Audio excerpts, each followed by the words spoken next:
Bueno, vamos a hablar sobre lo que es la identificación de alimentos que tienen efecto negativo en tu organismo.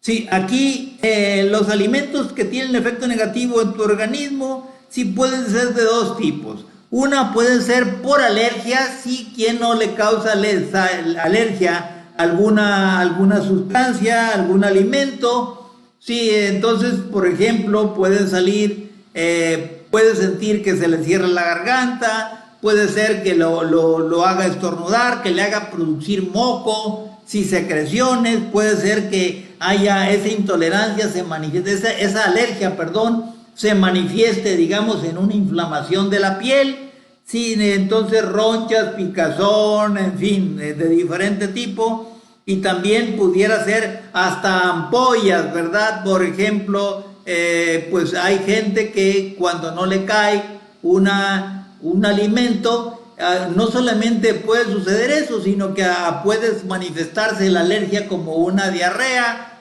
una intolerancia intestinal, el problema de la piel que les decía, ¿verdad? Que bien se ponga hasta los casos graves en donde incluso puede estar de por medio la vida de la persona, ¿no? Hay gente que se ha muerto, sí, por comer cacahuates, ¿verdad? Entonces hay casos de esos que no son tan frecuentes, pero que se pudieran dar, ¿no? Igualmente, así ante cualquier alimento, hay gente que pudiera, digamos, ser afectado de manera importante el consumo de algún marisco, sí, o alguna proteína. Sí, por ejemplo, hablando de, digamos, de lo que es el estado alérgico, bueno, también vamos a encontrar, por ejemplo, lo que sería alergias a leches, a proteínas de la leche, alergias, en fin, que pueden causar trastornos generalizados, ¿no?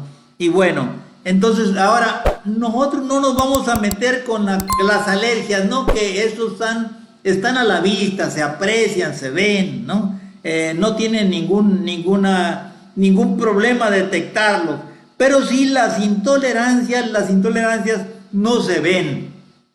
Entonces medio se sienten, ¿no? Entonces, ¿en qué puede consistir una intolerancia? Simplemente que uno se siente muy lleno, sí, como que no digirió bien el alimento que consumió, o pudiera ser simplemente, ¿verdad?, que le dolió la cabeza, o pudiera ser, qué sé yo. Bueno, la forma de medirlo nosotros lo hacemos con la medición del azúcar. Con un glucómetro en forma práctica nosotros podemos saber cuál es nuestra intolerancia a todos los alimentos que consumamos a lo largo, digamos, de nuestra vida, sí, en forma diaria. Y entonces por eso les decía yo que una persona puede ser intolerante a, por ejemplo, el pepino, no a la cáscara ni la semilla, sino a lo que es la pulpita del pepino, o puede ser intolerante, qué sé yo, a alguna fruta, ¿no? Y entonces también va a haber una reacción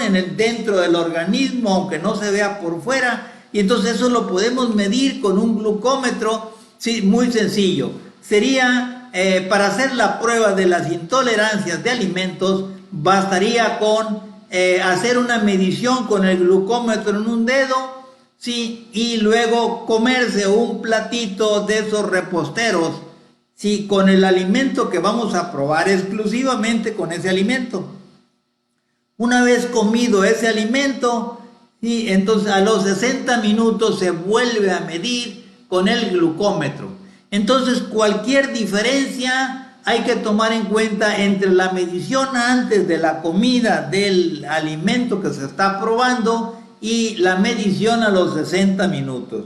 Si hay una diferencia, digamos, en la medición del glucómetro de 4, ya empieza a haber una intolerancia leve. Si está entre 5 y 9, ya la intolerancia es regular. Y si está la diferencia entre una medición y otra en 10, ¿verdad?, miligramos, ¿verdad?, de azúcar, sí, por decilitro, entonces sería una intolerancia más importante, más fuerte, se puede decir, o una intolerancia más alta, ¿no? Entonces, ese sería el procedimiento para medir las intolerancias de todos los alimentos que ustedes consuman. ¿Tienen dudas sobre la soya? Háganlo. ¿Tienen dudas sobre el cacahuate? Háganlo. ¿Tienen dudas sobre la papa? Háganlo. Entonces van a dar cuenta cuál es el nivel de alteración, de intolerancia que hay en cada persona ante cada alimento, ¿no? Entonces es una forma muy exacta de hacerlo y entonces que les va a servir para toda la vida en forma estratégica.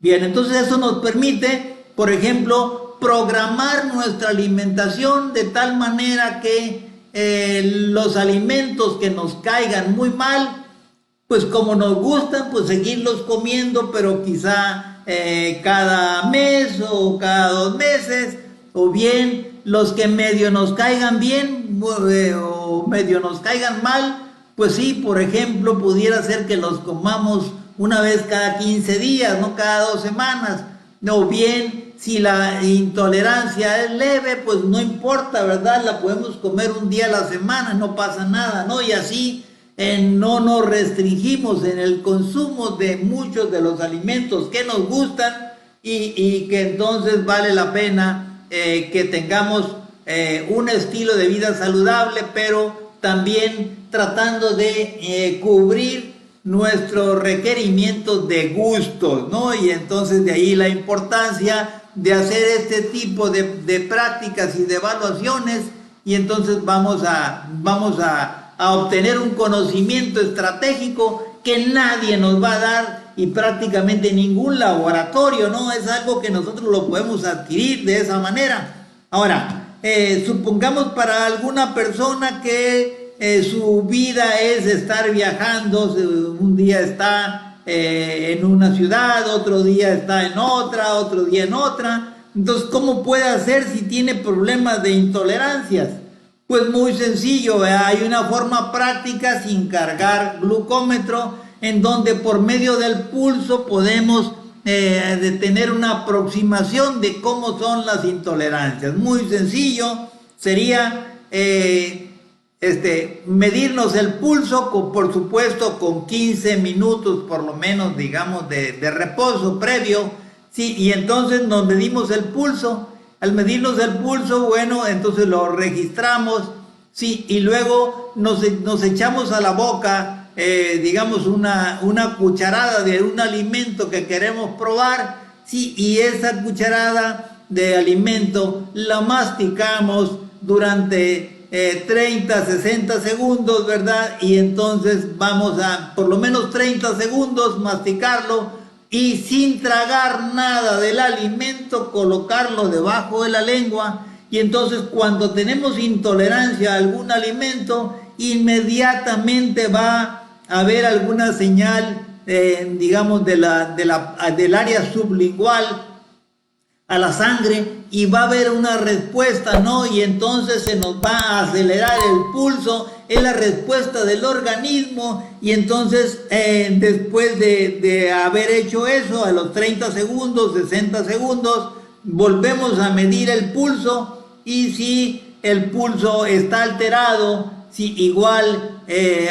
hasta, por ejemplo, el pulso, una diferencia de pulso de 4 es una intolerancia leve, de 5 a 9 es una intolerancia regular, y de 10 o más es una intolerancia alta. Entonces, si eso sucediera, por ejemplo, en un restaurante en el que estamos nosotros, en otra ciudad, sí, inmediatamente nos vamos a dar cuenta que nos altera esa comida, y entonces habría que cambiarla, ¿no? Habría que revisar los contenidos de ese alimento, de esa comida, y sustituirla o cambiarla por otro. Entonces, esta es la manera como podemos identificar los alimentos que tienen efecto negativo en el organismo. Y repetimos, serían las alergias, que son muy vistas, y las intolerancias, con los dos métodos que ya señalamos, el método del glucómetro como conclusión, y ya vimos, ¿verdad?, las diferencias y cómo evaluar esas intolerancias, y el otro es el método del pulso.